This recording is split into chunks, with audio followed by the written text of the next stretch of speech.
Shama harka fuuni kabajamtoota jaalatamtoota qaqqaaliiwwan ilmaan Oromoo bakka jirtanitti nageenyi keenya qilleensarraan lagaa fi tabba bahee bakkuma jirtanitti isin haa ga'u jechaa guyyaa har'aas qophii qopheeffannee qabnaa. Qophiin keenya kan irratti xiyyeeffatu rakkoo dhiyeenya kana godina Baalee aanaa Diinshoo keessatti qaamonni poolisii hidhattoonni mootummaa nama nagaa irratti ajjecha raawwatan irratti xiyyeeffata. Akkasumas rakkoo yeroo ammaa kana kutaalee Oromiyaa keessatti namoonni nagaa ajjeefamaa jiran kana faallee wal keessaa qaba. Itti aansuudhaan Jawaar Muhammad Komishinii Poolisii Oromiyaa akka waan ragaa sobaa maxxanseetitti nadhaadate irra deebi'uun guyyaa lammataatiin dhiifama akka nagaafatan jedhee barreeffama barreessee jira. Sanis isinii dubbifna. Yahyaa Bashiiris waa'ee TV Minilik cittoo irratti fantoo akkuma jedhamu otoo nuuf siidaa Minilikiif morminu deebisanii ammas TV Minilik ka jedhamu hundeessanii jiran nurratti hundeessee jira Abiyoot waan ta'eef sanirrattis Yahyaa Bashiir waan fuula Facebook ofii irratti inni barreesse isinii dubbisna. Itti aansuudhaan rakkoo yeroo ammaa kana sarbama mirga namaa yeroo ammaa kana Oromoo fi Oromiyaa keessatti deemaa jiru irrattis waa'ee itti aanaa habtee waan itti aanaa habtee jedhes keessaa qaba. Haga isa dhumaatitti daawwattanii wajjin akka turtan kabajaan isin gaafanna. Warroon hagarraa chaanaal keenya subscribing godhin subscribe like share godhuudhaan nu gargaaraa isiniin jedha. Galatooma qophii keenyatti isin dabarsaa gara qophii keenyatti. Qabi qabde hin baatu biltiginnaan ni duuti. OPDO'n duutee jirti. Biltiginnaan du'uuf foffoolachaa jirti.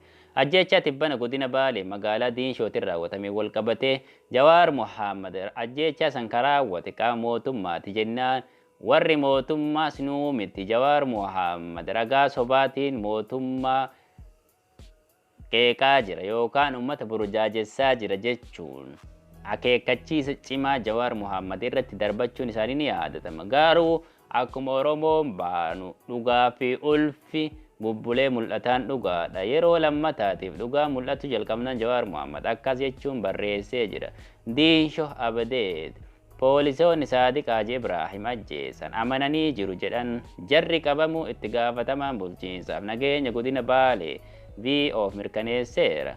Bulchiinsi godina Baalee lola dhuunfaatiin du'uu mirkaneeffanneerra jechuun sobuu isaatiif seeraan gaafatamuu fi uummatas dhiifama gaafachuu qaba. Komishiniin Poolisii Oromiyaa akka ani waan sobaa gabaasetti na yakka ibsanarratti baasuu isaatiif ifatti dhiifama akka na gaafatu ammas irra deebi'e uummata Oromiyaa fuula duratti nan gaafadha.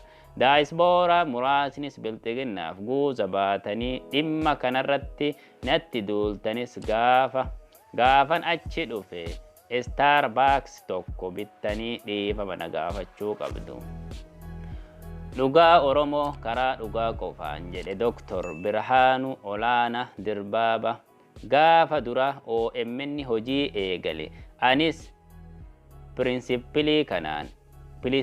pirinsipilii kana irraa ergifadheen ittiin masakamaa dhugaa Oromoo karaa dhugaa qofaan baasuu itti fufna. Sobaan isin hin yakkinu. Yakka isin hojjettan dhugaa Oromoo garuu isiniif hin dhoksinu waadaadha jechuudha.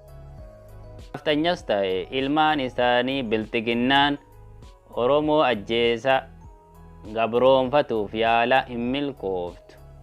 Yahyaa Bashiir boruu barraaqa hundeeffamuu TV Minilik irratti akkas jechuun barreesse. Guyyaa kaleessa maqaa Minilikii miidiyaan qilleensa Oromiyaa irratti banamuu dhageenye har'a ammoo dabballoota bilxiginnaa dhiigaan Oromoo tahaniitu maqaanii tokko malee Minilik tarree gootota addunyaa akka Abrahaam Linkifaatti ramaduun faarsan argaa jirra.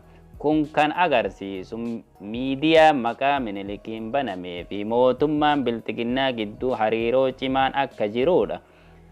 Diinummaa saba keenyaaf qaban ajjeechaa uummata Oromoo keessattuu kan calanqoo fi aanoletti qoosuudhaan akkanatti ifa baafachuu wayya.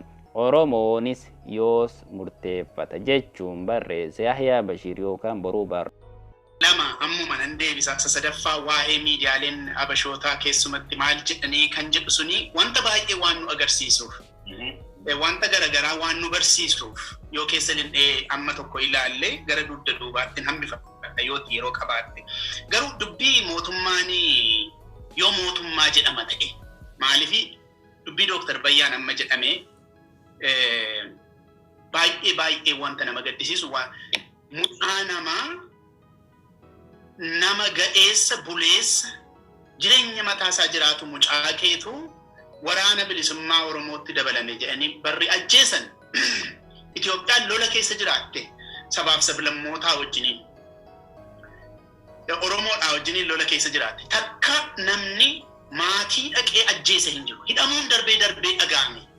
Haadhaaf abbaa guyyaa tokko bakka tokkotti ituu uummanni ilaaluu namni ajjeese hin jiru.